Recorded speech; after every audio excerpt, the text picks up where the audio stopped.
This news update is brought to you by... Say hello to Chelsea. Chelsea is a champion surfer, so she's accustomed to moving super fast, which is why she relies on super fast broadband brought to her through Flow's 100% fiber to the home network. It keeps her family sharing and surfing and saving each month. Combined, she bundles her Flow mobile, home phone, and TV services, so she can enjoy much more for much less, and so can you. Visit any Flow retail outlet, call 1-800-804-2994, or visit discoverflow.co to find out more. One-of-a-kind connection. This is how we flow.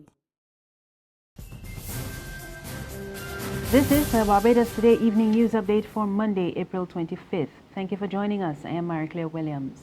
We begin with news that Lasonta Gill, the mother of 6-year-old Jahan King, and her boyfriend Dwayne Marshall have been remanded to Dodds after appearing in the District A Magistrates Court this morning. Jahan died on June 29th last year at the Queen Elizabeth Hospital. Gill and Marshall were jointly charged with manslaughter in the death of the former Lawrence T. Gay Memorial student.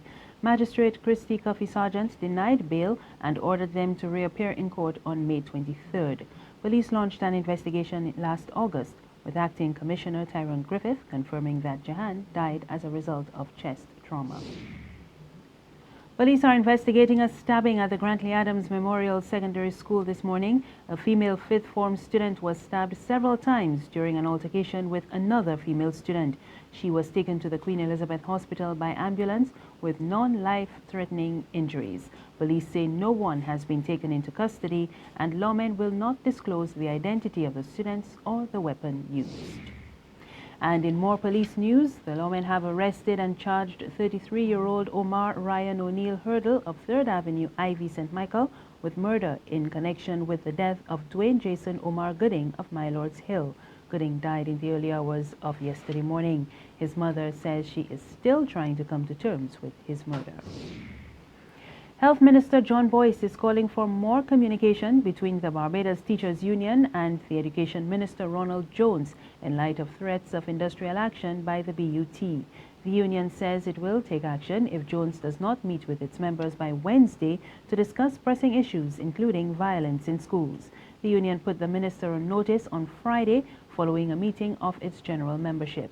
Boyce told a meeting of the Democratic Labour Party's St. Philip South branch on the weekend that while he supports Jones, there is a need for dialogue between the both sides. They gave him a call to encourage Ronald to just, hold fast and firm and work at getting a solution which is acceptable to all the parties involved. We have to have reasonableness. We have to have order. There's a way to do things.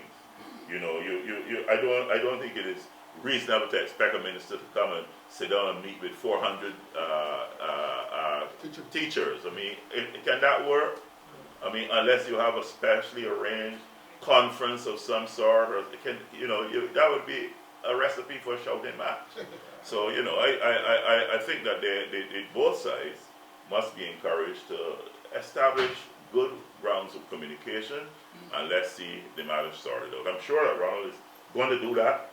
He's assured me he's going to stay with the issues and try to make sure that everyone understands. But there's an old saying, be careful what you ask for sometimes, because I'm sure that we've not heard all the stories of the schools, either from the teacher's side or from the student side. So, that has always been a challenge, and it's something which I believe if we maintain a decent dialogue, we can resolve these issues. Several workers at the Bridgetown Port Inc. are expected to go on the breadline this week as the government agency concludes its streamlining exercise.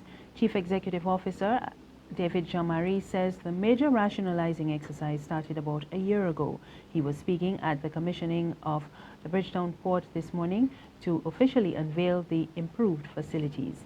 He did not say exactly how many people would be going home at the end of the week by way of involuntary separation, but Jean-Marie said the overall exercise would result in about 100 people leaving the organization.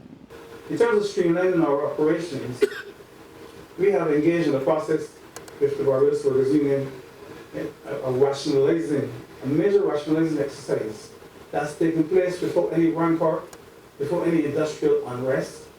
It was done in the spirit of cooperation, and we have concluded the exercise And I don't think anyone of our ministers had any issues. And I'm sure the General Secretary will speak more to this, or perhaps on May Day. I can't speak to her agenda. But we have done well. A number of persons have left the organization by the route of attrition, voluntary separation, and voluntary severance. And a few will be leaving by the end of this week by means of involuntary separation. But for the most part, we have reorganized the operations and brought it quite into the 21st century. And that has gone a long way towards streamlining the operations of the Bridgetown Port. The $115 million upgrade of that facility included the construction of a new berth, a new jetty at the shallow draft marina to accommodate up to 30 catamarans and yachts. Opposition MP Kerry Simmons is lamenting the number of empty apartments at the Grotto, while thousands of Barbadians are in need of housing. Simmons told a meeting of the BLP St. Michael West branch last night that there are more than 38,000 pending applications. However, he is worried that they will be out of reach for low-income Barbadians. People who come to talk to me about housing are working class poor people, the postman, the lady who is a school meals server or assistant in school meals. People who are at the low end cannot access the high price things out there in the open market and they want little help through the NHC. And it is a bad thing that the National Housing Corporation cannot offer any solution to anybody tonight. But at the same time, at the Grotto, you have 80 units shut down. The certificate of practical completion was handed over to the government of Barbados in October of 2014, 20 months ago. Not a fellow has been allocated a unit up there. Not a fellow. And to make it worse, there are 38. What do you say? In times of peace, you prepare for war. My research concluded this week confirms that there are over 38,000 applicants for an HC unit in Barbados. But these vagabonds feel comfortable. They lose no sleep at night. 80 units up there shut down. There's regional and international news after this short break.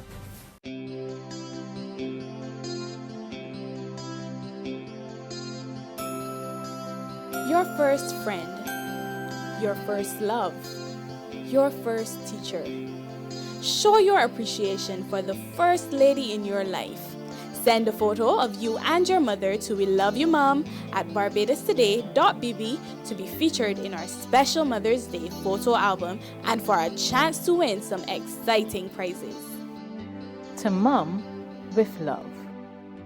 Secure your future, be financially strong. Since 1983, we have been there for you. A smart range of products, great tax benefits.